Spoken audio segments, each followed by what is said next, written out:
Most people in the test prep industry are gonna balk at giving you an actual number when you ask them what is a good GRE score. I'm gonna give you real numbers, like actual test scores. I'm Erika with Target Test Prep, and in today's video, I'm gonna tell you what a good GRE score is. There are several ways to look at this question, and we're gonna come at it from all angles. First, my cred, I have a 339 total GRE score with a 169 on Quant, though I think I'd do better if I took it today, and a perfect 170 on Verbal. All right, first up, what is a good test score for all test takers? This is a pretty easy question to answer because ETS releases updated percentiles every year. Now, there are a lot of numbers in here, but here are some key benchmarks from the most recent update in 2025. For a median or 50th percentile score in each section, you need a 153 in Verbal and a 160 in Quant. For a 75th percentile score in each section, you need a 158 in Verbal and a 167 in Quant. For a 90th percentile score, you need a 163 in Verbal and a 170 in Quant.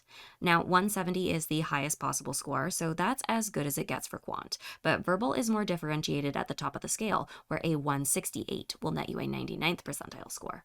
Now, from a very general perspective, most people would say that a top quartile score is a good score. So if I had to give one number in answer to this question, I would say a 75th percentile score or a 158 Verbal, 167 Quant for a 325 overall is a good GRE score.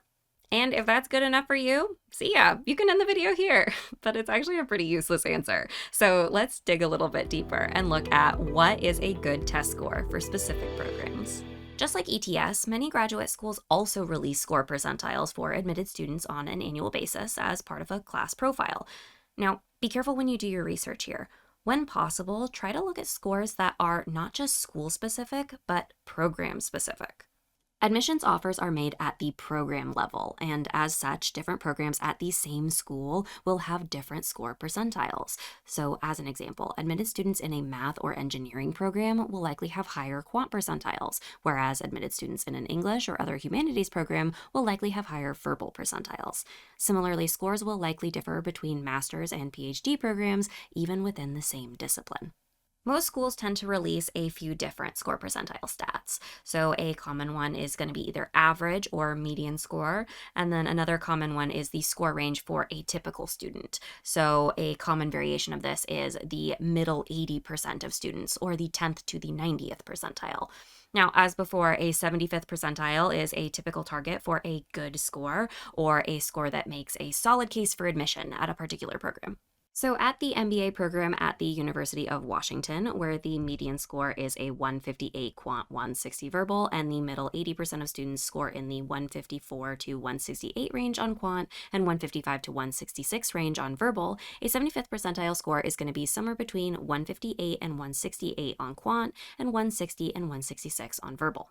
At the MBA program at Harvard University, where the median score is a 164 Quant, 164 Verbal, and the middle 80% of students score in the 159 to 169 range on Quant and 158 to 168 range on Verbal, a 75th percentile score is going to be somewhere between 164 and 169 on Quant and 164 and 168 on Verbal.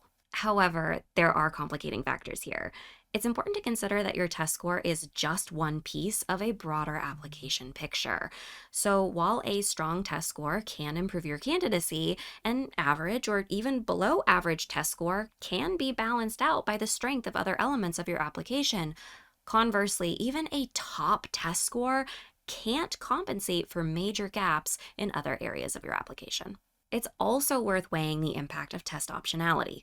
While the rise of test optional is at least partially behind the recent increase in high scorers due to lower scorers self-selecting out of the test, it also means that less weight is placed on the test at relevant schools.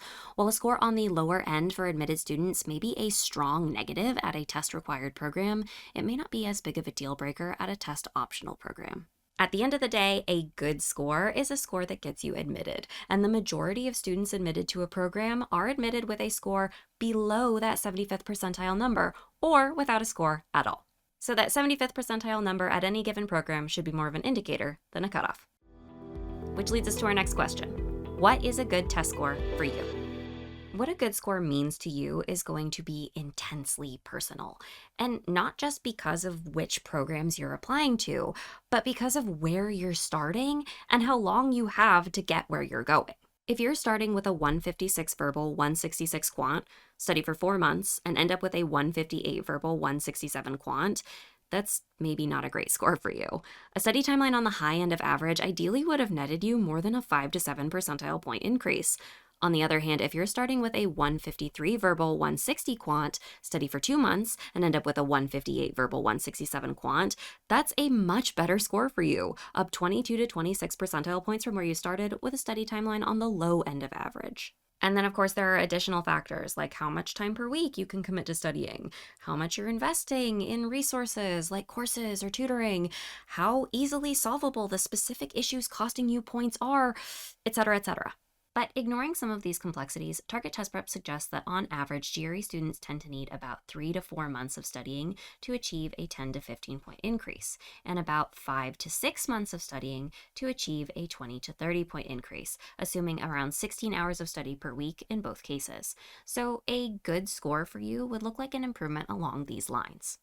Now, if you're finding that a good score for you is quite a bit different than a good score for specific programs you're applying to, I highly recommend checking out my video on how to improve your GRE score fast. I'm talking 20 points in 2 weeks. Not every tip will work for every test taker, but these are real stories from real students, and they just might work for you. So, can I give you one number for what a good score is? Not a particularly helpful one. But what I can do is give you a bunch of numbers and some guidance on how to navigate them to determine what a good score is for you and your goals.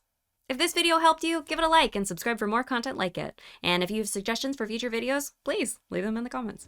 Thanks for watching, and I'll see you in the next one.